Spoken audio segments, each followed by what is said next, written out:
What's up, everybody? It's another episode of the Good Bros Community Podcast. You know what day it is. It's Friday night, and it's latest night at Church Hill Smoke Shop. I'm at home in the man cave. Hey, it is what it is. My man Preston is at the headquarters, and you know who he There is you Mr. go. P. Powell to the third Powell. Mr. Preston Powell the third. It's latest night, Churchill's Halloween. RZA Timber 130 Ponte Ball this weekend. It's a great weekend. If you're not doing anything, let's go to Churchill. There we go. Yes, Chad. Today I'm spoken to Kintsugi, Alex Bradley Kintsugi. Love Go this ahead and shit. get this in. I was just telling you before we went on live. I was like, man, I forgot it was Halloween. Came in here, they Right. were fixing up stuff. They got a Halloween party night, so if you're not doing anything, come on out to Churchill. I mean, by the time this video uploaded, you probably missed the party Right. anyway. But hey, look, but we always here doing the same thing, enjoying ourselves and get some thoughtful conversations and some nice cigars, nice cocktail. It's the weekend, so get Oh, it yeah. started. Before we get into anything, Chad, whatever the topic is today, Jackson State last weekend, Grambling, Vegas, what happened? Well, I'll make a long story short. It looks like to me that one team went for a business trip, another team went on vacation. I just plain and simple. Because when they came out, they looked sluggish, they looked slow, they looked lethargic. It looked like they was on free lunch with everybody else. It's a big party up there now, man. Y'all brought the house now. I mean, Oh yeah. damn near half of Jackson just flew to Vegas and we could have a vacation. They said it was three charter flights that left Jackson. Oh man, yeah. Three. Yeah. So They that's brought basically the what house. happened. I Yeah. mean, It great happened. crowd, great game. I mean, Oh it yeah. was a great game. Right. So, any update on the quarterback? His leg. From what I understand, he suffered a fractured foot. Mm. And so he's basically done. Um, the quarterback for Grambling suffered what's considered to be a mild concussion. So it was a nasty sight when we saw it, but most Yeah, times when you see a player project their arms up like that, they suffered a concussion. yeah. I was telling my son that because my son and they went to the game and they're Okay. talking about how they were just freaked out, how his hands. So I said, well, that's probably he got knocked out and Yep. your body Hmm. convulges. Right. It's sad. I mean, it's none of that is ever good, but it always looks worse than it actually is sometimes. So, with that Right. being said, now we talked about the JSU Tigers. Let's talk about my LSU Tigers. They finally made the move. They fired Brian Kelly. You can't lose in Death Valley like that. You can't get outscored like that in the second half. What was it, 35-14, something like that in Something the like second that. half? But it was Something how it was ridiculous. done. Yeah. It was how it was done though. That's my biggest thing. Like, golly. Really? Got bullied, and I don't how that don't happen in LSU. You Right. know, I agree. if you're not familiar, but one of the things I want to talk about is our I'm Y'all not gonna governor. yeah, pretty much. I don't know what the hell to call them. But that goes. If you're not familiar with it, take a look at this. The first question is absolutely correct. We are not going down a failed path. And I wanted to tell you something. This is a pattern. The guy that's here now that wrote that contract cost Texas A&M 70-something million dollars. Right now, we got a $53 million liability. We are not doing that again. And you know what? I believe that we're going to find a great coach. I mean, maybe we'll let President Trump pick it. He loves winners. I'm not going to be picking the next coach. But I can promise you, we're going to pick a coach and we're going to make sure that that coach is successful. And we're going to make sure that he's compensated properly. And we're going to put metrics on it because I'm tired of rewarding failure in this country and then leaving the taxpayers on the foot, to foot the bill. So, yeah, I absolutely. Who's that? No. I can tell you right now, Scott Woodward is not selecting the next coach. Hell, I'll let Donald Trump select it before I let him do it. I don't know, but the Board of Supervisors is going to come up with a committee and they're going to go find us a coach. You just saw that, it was more than that because the first time it came out, talking about putting statue of Charlie Kirk on the campus, which I think people are confused. Nobody's happy with what happened to Charlie Kirk. Of course. I mean, Nobody feels great about that, and everybody think it's a tragedy. And no matter what you thought about Charlie Kirk, that nobody deserves that. right. I But agree. let's not make the man Jesus. Come on, dog. Yeah. It ain't that kind of part. You try to make him a saint like a martyr, Yeah, and he's not that. Nowhere near it. No, Nowhere near it. no, So it almost makes you put you in a spot to speak against it. But let's get it back to doesn't. our esteemed governor. I get what he was trying to do because the whole premise of him being upset was because LSU doesn't have a president right now. That's why he's involved. But for most people to understand, Louisiana, we operate a little different. Right, But since they don't have a president, the board of regents, the governor in Louisiana, LSU is the flagship of the state. right, Actually, LSU, most people don't notice the athletic program is separate from the university. It's one of the few right. in the country. I think it's like three. I know Ohio State is one. Ohio State or Michigan is one. We're one, and it's another one that the athletic department is almost totally private. Mm, So because interesting. the TAF Foundation, Tiger Athletic Foundation, runs the Right, athletic department. Now, of right. course, everybody's up in arms by Brian Kelly's buyout. That was covered by pretty much one alumni covered the buyout. So there's no state funds and nothing like that spent. It bars out right now. There's a clause in his contract where he has to seek another job. So it's almost like he getting unemployment. So, but in the Mm. meantime, he would get like something like 800K a month during the season, to make up for his salary, like he's still working. I So, can't say $8 a month. You said 800K. Good grief. I'm so, doing something wrong. and that's what got Scott Woodard fired. Now, you Of would course. think Scott Woodard would have some grace because Kim Mulkey didn't win the national championship. Jay Johnson is just killing it in baseball. He won 2 out of the last 3 championships. Right, And then we also won a gymnastics championship. The golf team went to the championship. So, LSU's been cranking out champions. And the right, NIL money been rolling in. right. But, you know, that $75 million to Jimbo Fisher, then you follow that up with Kelly, they couldn't take that. So the athletic director got fired as well. Right. Which I'm kind of don't know where I stand on that. Because he has been a pretty decent athletic director. Just he screwed up the football. And I guess that's the thing, man. Football is the thing. If you screw football up, it don't matter what else you do. I agree. LSU is and I could be wrong. Please correct me. But we all understand that most revenue-driven schools are driven by football. Right. LSU is a little different because LSU brings revenue in several different sports. Yeah. That gymnastics program brings in more revenue than most football teams. Yeah, it does well, especially those girls do on their own. The other thing is LSU actually pays money into the state. LSU has linked state money I believe from it. football, for other schools. So it's when you start your flagship, and everybody, all the talking heads agree if you just listen. The number one job out there right now is LSU. In fact, I saw somebody list the top 5 college jobs. I'm going to see if you agree with that. They said the number one job, it go either way, is either Ohio State or Texas. And whoever you pick, the other one is number 2. And they Mm-mm, said the number 3rd job is LSU. Then mm-mm. they went Ohio State, Texas, LSU. Forgot who the other 2 was. Oh, one of them was USC, and I forgot what the 5th one was. It's a Big Ten school. And I don't think it was Michigan. It's anywhere between Michigan, Florida, Alabama, because all of them were in like the top 10, but the top 5. I know the top 3 was LSU, Texas, Ohio State, and they Mm-hmm. had them in the order of they had Texas. They had both Texas, Ohio State above LSU, but he did say at the end the top 3 can really interchange. Right. But it's by far because everybody's saying the jobs that are open right now: Penn State, Florida, LSU. They say LSU is easier the best job. So, what would you think your top 3 college jobs are? Based on, and it might be a little biased, but Uh-huh. based on what I've seen, what I've seen in the past, bar none, LSU's the top job in the country. And I'll tell you why. Mhm. It's the culture, it's the resources, um, it's the support. Yeah, You know, the support for LSU is unwavering. Come on, dog. I mean, yeah.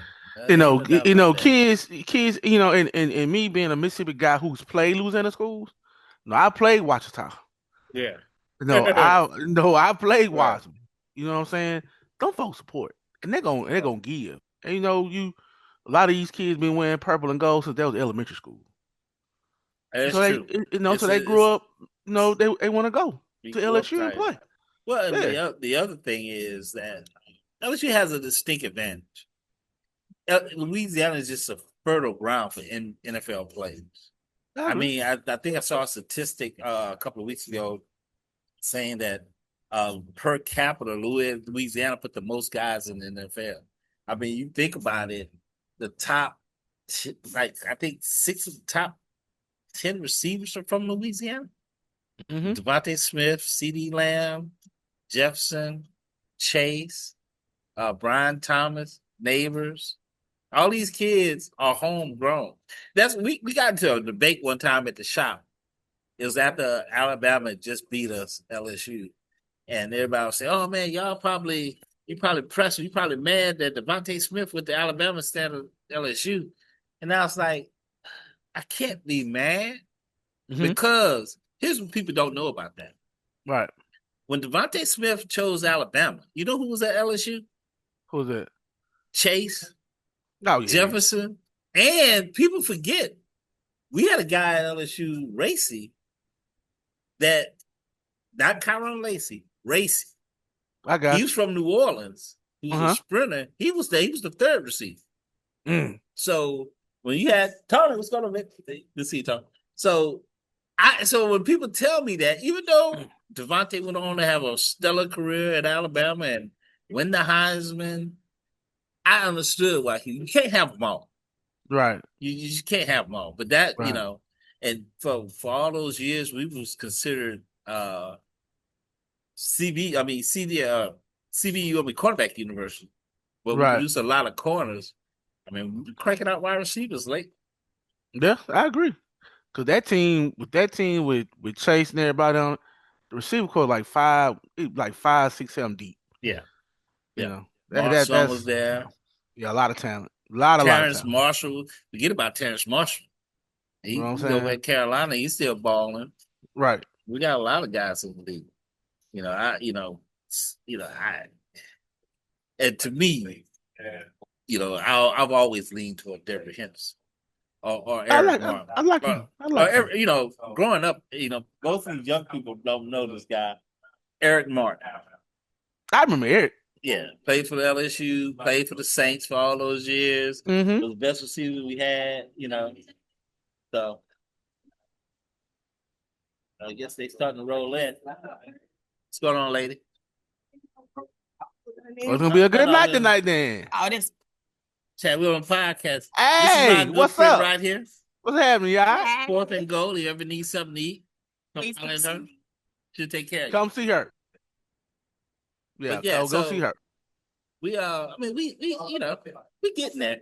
We're getting there slowly but surely. But back to the main topic, Brian Kelly. Who you think up for the job? You know what, Press? I know you're gonna think I'm crazy when I say this right here. They gotta pull something. They gotta kill two birds with one stone. Find a good coach and a PR move. Yeah. Gotta make everybody feel good. They might stay within and make I got an interim to head. Frank Wilson. I wouldn't mind Frank. I really would. But what's the but? But they're not gonna go. They want it's LSU. They got to make a splash. They got to do something. But I That would would tell be a splash. I would tell you this. I don't care who the coach is. Frank Wilson ain't going over. Even when they top recruiters.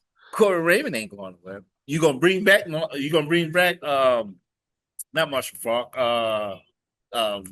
Falk. Not David Falk. It's Falk first name. Marshall Falk. The Kevin Falk. Kevin Falk. Yeah, Kevin. You gotta bring Falk back. Kelly fired him. Huh?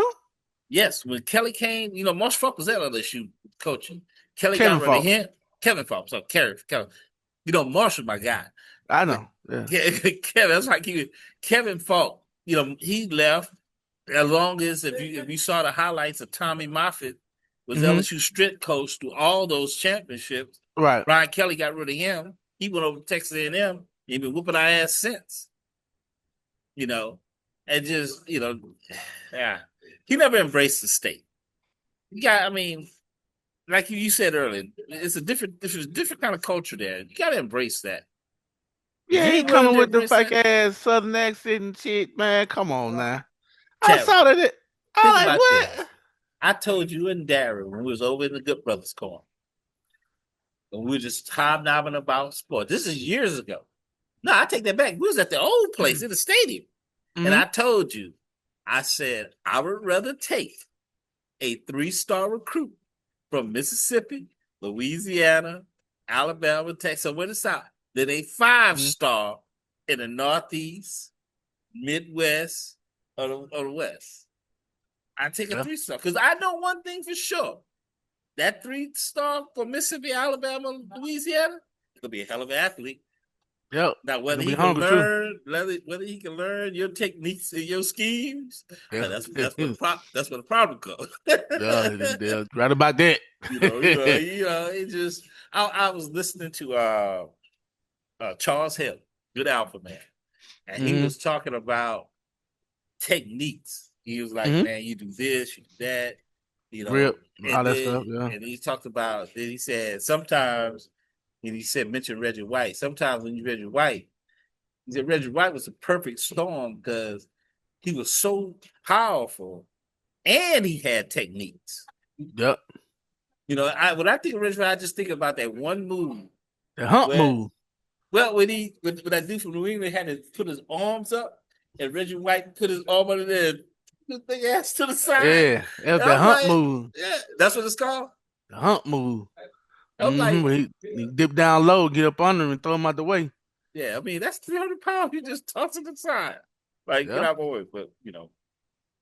But yeah, so I hope. I mean, Frank can win 5 games straight. He might have a shot at it. I mean, look, here's the thing: beat Alabama I in agree. 2 weeks. Beat I Alabama in agree. 2 weeks. They I come agree. into Baton Rouge and they're beatable. We got enough. See, here's the thing: people don't understand about LSU. The Right. talent is always there. True. You can just get Louisiana kids, get a couple Mississippi kids, and Texas kids. That's 8 games. Chad, me and you can roll out of bed and win 8 games at LSU. True. That's Mm-hmm. why the standard is so high. And then people who are not from this area don't understand that. I mean, you can Right. roll out of bed at LSU and you should win 8 games. Right. True. Now, when it gets to that 9, 10, 11, you got to have a good coach. Because that 9, 10, 11 comes with beating an Alabama, comes with beating, whoever, Georgia. or Georgia, or Florida, Tennessee. Yeah. Tennessee. Yeah. That's when you're Right. crossing over in the net. Right. But your athletes alone will handle the mid on down. Right. And I think that guy at Mississippi State is a good coach. And the reason I brought him up is because Mississippi State has lost the last 3 games in the last minute. Right. Tennessee, Texas, and there was somebody else they lost. Florida.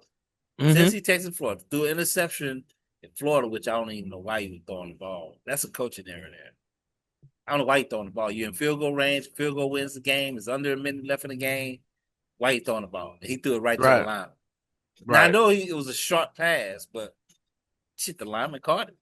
Yeah, he blocked. No, he blocked the passing card. Yeah. But I mean, why you throwing the ball though? I agree. Yeah, just kick the field goal, get the hell out of there. Right. And then Tennessee was you were up and you let them back in. What do you attribute that to? You're a former coach. Like, how do you get up on all these big time teams but lose it like in the last minute? Is that just talent getting your guys getting tired and the talent from another team just takes over, or is that just strictly coaching? Well, Preston, I think because you're a sports guy, you're very knowledgeable, very intelligent, and smart. It's a combination of all those things. And a lot of times it comes down to coaching because in the end, a lot of coaches play not to lose. Yeah. And when you play not to lose, you're not gonna win. Yeah. So that's basically what that is. Y'all never did that when you was at Jackson State, was it? Have you ever had a game where you were in and you said, and you felt like, wait a minute, we're playing not to lose instead of just going out here and dominate. No, I don't think. Well, to that back, Prairie View might have been one of those games, but that was more because we didn't want to play Prairie View. There have been some instances where we were kind of like, "Why are we doing this?" And it's 3rd and 20. You know, one game we came out in the huddle. We saw Big Daddy with the card, Uh-huh. and that was like in 2x2 or something like that. And Big Daddy called it AOB. I was like, "Hey, What's the we AOB? all out blitz. Oh, okay. All out. I mean, we bring 8 folks." I'm like, "Wait a minute, whoa, whoa." Then the free safety. And I'm thinking, look at I turn around, look at the linebacker, the middle linebacker. I'm looking like he looked at me like I look at him like, okay, but it's 30-20. You know what I'm saying? Yeah, why So it's y'all? stuff like that. Yeah. Yeah, So like jumping to a prevent late in the ball game, which I get somewhat, but yeah, they say playing like as an old saying amongst coaching circles, playing a prevent will prevent you from winning. yeah. I've never been a fan of prevent defense. Right. You know, But you had there different forms of it. I mean, that's a whole mhm, nother concept for another day. But anyway. right. But yeah. Not really. Not recall. But Not chat really. for we got one more. We got one more topic. Ant-Man. I sent you the video of Ant-Man. So if anybody not familiar with Ant-Man, of course he got with a young lady pregnant. I think she's older than him. Got her pregnant. She had the child. She sued for child support. If you're not familiar, this is his current. What he decided to do, he got charged. What it was $5,000 a month for child support. So when they're in court, what he decided to do, which I think is very smart on his part, he told the judge. He said, "Okay, $5,000 a month." They calculated $5,000 a month since the girl was 18. It came out to be $1,080,000, like I one mean, yeah, million, me 80,000. $1,008,000. He settled with her for a straight up meal. He just gave it all to her at once, so he don't have to worry about child support. And of course, in classic fashion, which I kind of everybody could probably see coming. That's probably why he did this. And how many did that? That hasn't even been a year or two. How long has that been? It's been what? About 2 years, I think. About 2 years, and she's already broke. Yep. I don't know how You you just do that. you spent 18 years worth of money. And that's She supposed to was be the supposed to, child's money, yeah.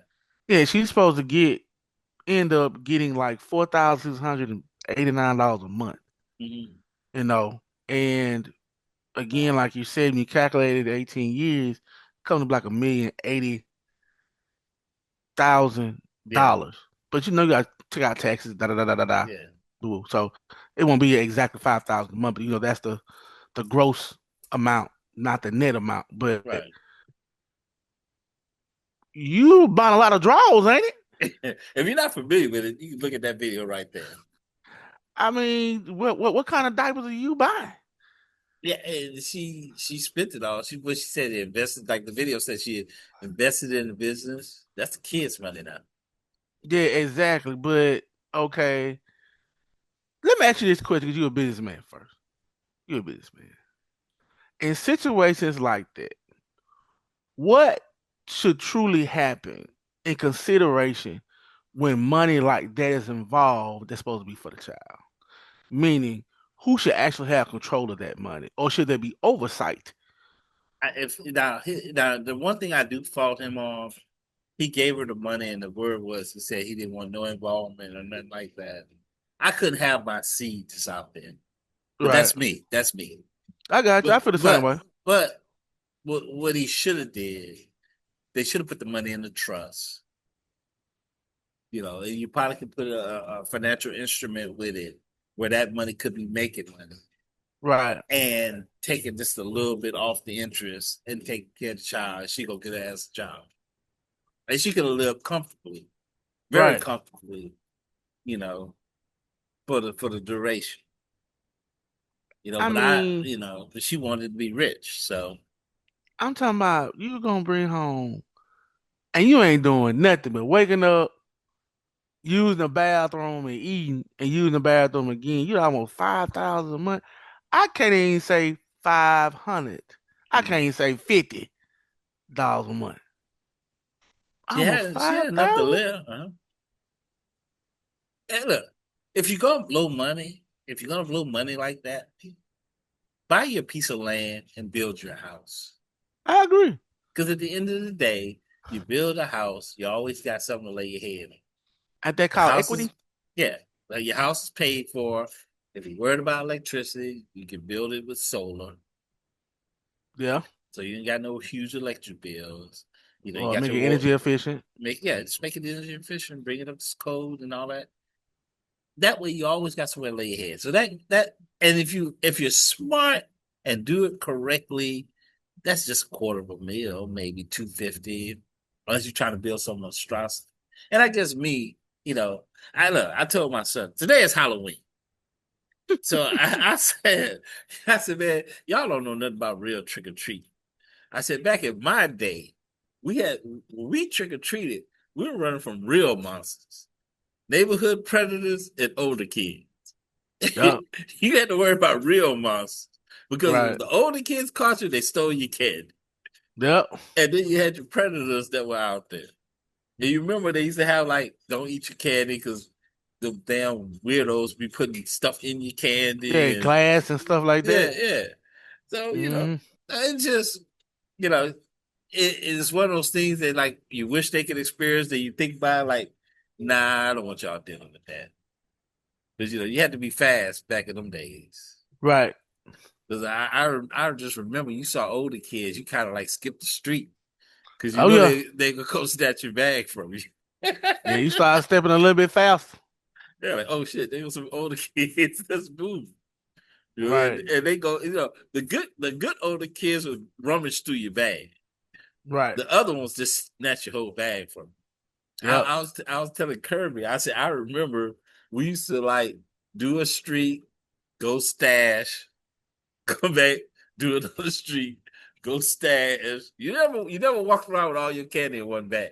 Hell no. They be talking about, give me your candy, fat boy. Yeah. Oh, you don't need these Snickers. Oh, they only took Right. the good candy. Left me all they Right. goddamn candy corn. That's probably Man, I why I can. hate candy corn to this day. Whoever eats candy corn is not human. That's some type of terrible hybrid. I hate candy corn. Me too. Never had like this stuff. Mm-mm. Ugh. I know. With that being said, Chad, you got anything else for this week?